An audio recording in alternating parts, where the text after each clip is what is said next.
Hey, what's up everyone? My name is Andre and this is Tennis and Bagels Mini. This is a video format of things that I would have liked to talk about on my podcast or things that kind of complement the episode that I did during the week. And I find that I'm going to be using those a lot more than I expected, especially during this time because even though tennis isn't happening, there's an abundance of news going, like things going on like almost every day, and always get new stuff happening, and just honestly Twitter just doesn't stop every single day. This weekend honestly was crazy, and this is actually the reason why I'm here right now, is because a lot of things have happened in the time frame from when I recorded the episode to today.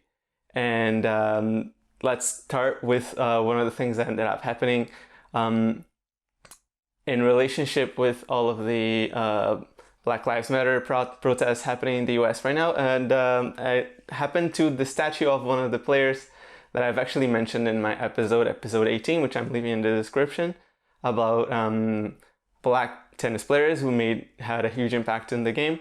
And this player is Arthur Ashe, who's a native from Richmond, Virginia, I think. And his statue was defaced. It was vandalized with the graffiti saying "White Lives Matter." And the person who wrote it wrote also several times "White Lives Matter" and also WLM as almost like a way to kind of go against the movement. And they targeted that statue. And that statue is also placed in a very I would say controversial place, essentially, because it's kind of this street where there are several statues from Confederate personalities from the time of the war and whatnot. So yeah, so this is what the a Richmond newspaper had to write about this. The lone tribute to a black man on Monument Avenue was vandalized Wednesday morning with "White Lives Matter" graffiti, amplifying concerns about racism and injustice in a city rocked by weeks of unrest. It was a struggle to land the statue of Arthur Ashe, a civil rights activist and tennis icon, on the city promenade best known for its towering monuments to the Confederacy when it was erected 24 years ago. So that kind of all goes to show, and you can see in the image right here, there's still, these are not necessarily at times that, even though it seems like the movement kind of like lost a little bit of traction and momentum because of the social media and like recency of the internet stuff, it's still just very, very present still.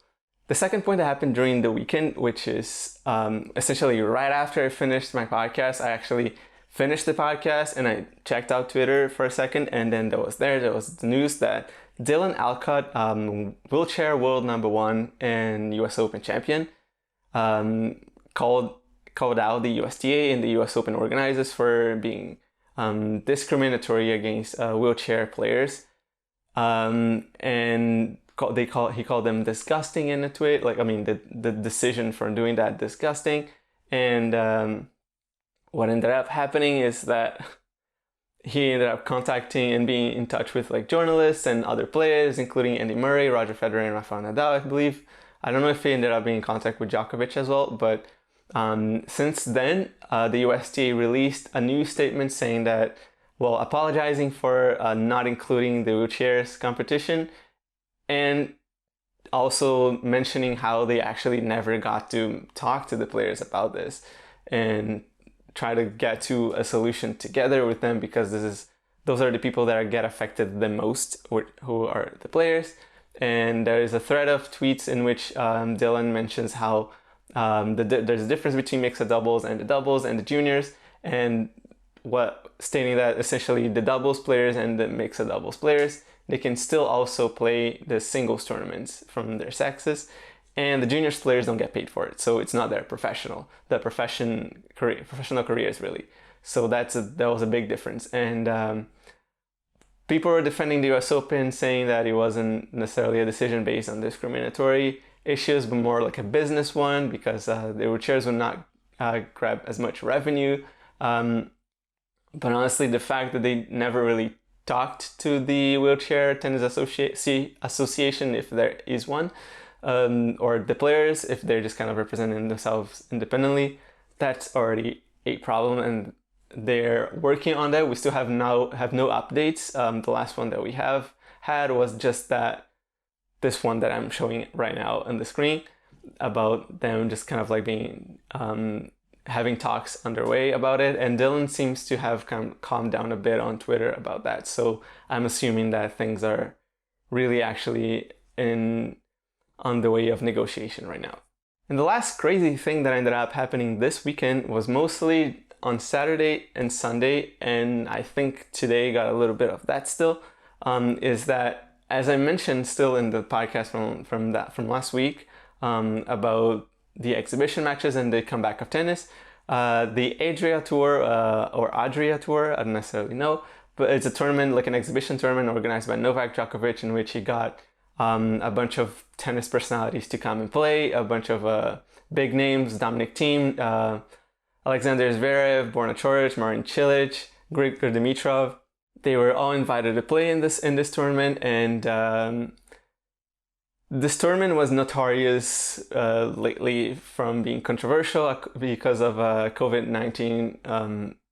Essentially, there was no social distance at all during this entire tournament. And Djokovic was claiming that it was because of the authorities. The government of Serbia allowed him to do this because Serbia is not in as bad a situation as most countries in Europe and obviously in the United States. So they had about like 200 and something deaths so far, and very little cases, and people were being tested frequently. But the problem is that Djokovic ended up kind of crossing the line a bit, and it was definitely not a great PR move from him, especially since everything that he's been doing this entire year has been not really going in his favor, declaring essentially that he is basically anti-vax, and going through a platform with a guy that has like selling some like sort of magic water and claiming some really weird like non-scientific facts. So this year has been kind of like a train wreck for Djokovic in terms of PR, and the Adria Tour was not different at all. As it says like here in the Telegraph, players have routinely been embracing and high-fiving or playing contact sports such as football or basketball in between their matches. During the Belgrade part of the tour, they were filmed dancing together in a nightclub with their shirts off.